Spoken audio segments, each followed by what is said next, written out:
నమస్తే ఫ్రెండ్స్, నా మాట ఫుడ్ ఛానల్కి స్వాగతం. ఈరోజు వీడియోలో ఈజీగా తయారు చేసుకునే టేస్టీగా ఉండే ఎగ్ బిర్యానీ తయారీ విధానం చూద్దాం. ఎగ్ బిర్యానీ తయారు చేసుకోవడానికి ముందుగా స్టవ్ ఆన్ చేసుకుని స్టవ్ పైన గిన్నె పెట్టుకోవాలి. గిన్నెలో వాటర్ వేసి 4 ఎగ్గులు వేసి కొద్దిగా సాల్ట్ వేసి ఉడికించుకోవాలి. ఎగ్గులు ఉడికిన తర్వాత పొట్టు తీసి ఘాట్లు పెట్టి పక్కన పెట్టుకోవాలి. స్టవ్ పైన కడాయి పెట్టి కొద్దిగా ఆయిల్ వేసి వేడైన తర్వాత పసుపు వేసుకోవాలి, కారం, సాల్ట్ వేసుకోవాలి. తర్వాత ఘాట్లు పెట్టి పక్కన పెట్టిన ఎగ్గులు వేసి వేయించుకోవాలి.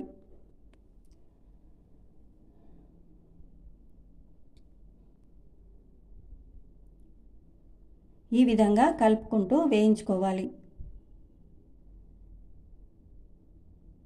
ఇలా వేయించిన తర్వాత ప్లేట్లోకి తీసుకుని పక్కన పెట్టుకోవాలి.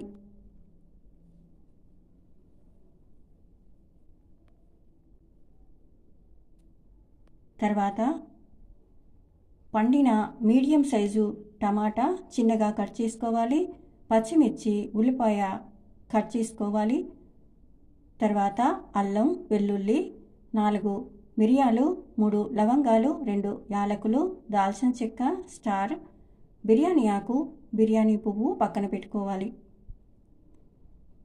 తర్వాత కొత్తిమీర, పుదీనా, కరివేపాకు కట్ చేసి పక్కన పెట్టుకోవాలి. 1 కప్పు బాస్మతి రైస్ గిన్నెలో వేసుకోవాలి. వాటర్ వేసి 2-3 సార్లు కడగాలి. తర్వాత వాటర్ వంపేసి మూత పెట్టి పక్కన పెట్టుకోవాలి.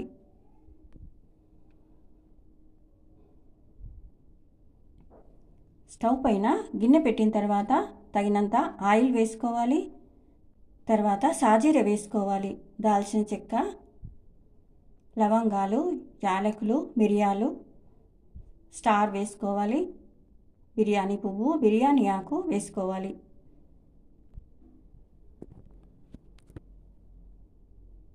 అల్లం, వెల్లుల్లి వేసుకోవాలి. కట్ చేసిన ఉల్లిపాయ ముక్కలు వేసుకొని కలుపుకోవాలి.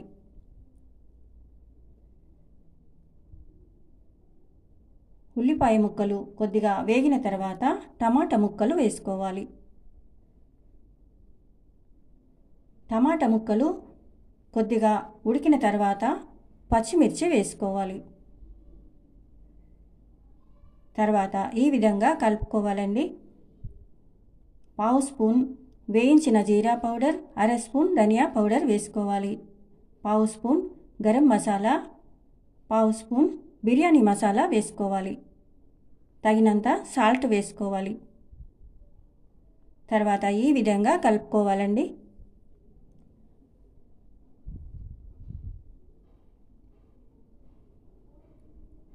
తర్వాత ఇప్పుడు వాటర్ వేసుకోవాలి.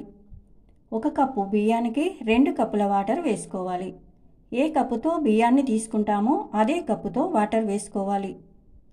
వాటర్ ఇలా మరుగుతున్నప్పుడు 1 స్పూన్ నెయ్యి వేసుకోవాలి. ఈ విధంగా కలుపుకున్న తర్వాత కడిగి పక్కన పెట్టుకున్న బాసుమతి రైస్ వేసుకోవాలి.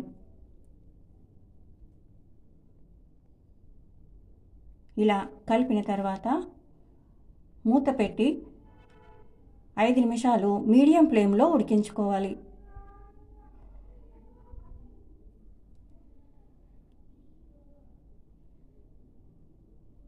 తర్వాత సగం ఉడికిన తర్వాత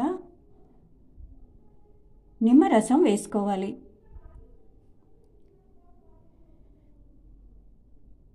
తర్వాత ఎగ్గులు వేసుకోవాలి.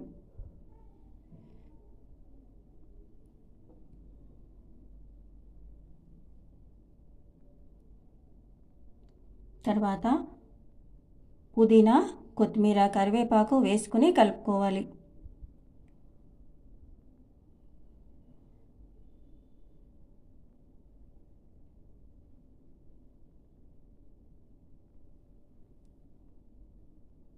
తర్వాత కొద్దిగా పసుపు, 2-3 స్పూన్ల పాలు కలిపి కలర్ కోసం వేస్తున్నాను, వద్దనుకుంటే స్కిప్ చేయండి. తర్వాత మూత పెట్టి 10 నిమిషాలు సిమ్లో పెట్టి ఉడికించుకోవాలి. సిమ్లో పెట్టి 10 నిమిషాలు ఉడికించిన తర్వాత స్టవ్ ఆఫ్ చేసుకోవాలి. తర్వాత ఈ విధంగా ఉంటుందండి. చివరగా నేతిలో వేయించిన కాజులు వేసుకోవాలి. కాజులు వద్దనుకుంటే స్కిప్ చేయండి. తర్వాత 10 నిమిషాల తర్వాత సర్వ్ చేసుకోవాలి. తర్వాత ఈ విధంగా పొడి పొడిగా ఉంటుందండి. చాలా టేస్టీగా కూడా ఉంటుంది. ఈజీగా తయారు చేసుకోవచ్చు, టేస్టీగా ఉంటుంది. ఈ బిర్యానీలోకి చికెన్ గ్రేవీ, మటన్ గ్రేవీ, రైతాతో సర్వ్ చేసుకోవచ్చు. ఇవేమీ వద్దనుకుంటే ఇలాగే తిన్నా కూడా చాలా టేస్టీగా ఉంటుందండి. ఈ వీడియో మీకు నచ్చితే లైక్ చేయండి, షేర్ చేయండి. నా మాట ఫుడ్ ఛానల్ని సబ్స్క్రైబ్ చేసుకోండి. Thank you for watching.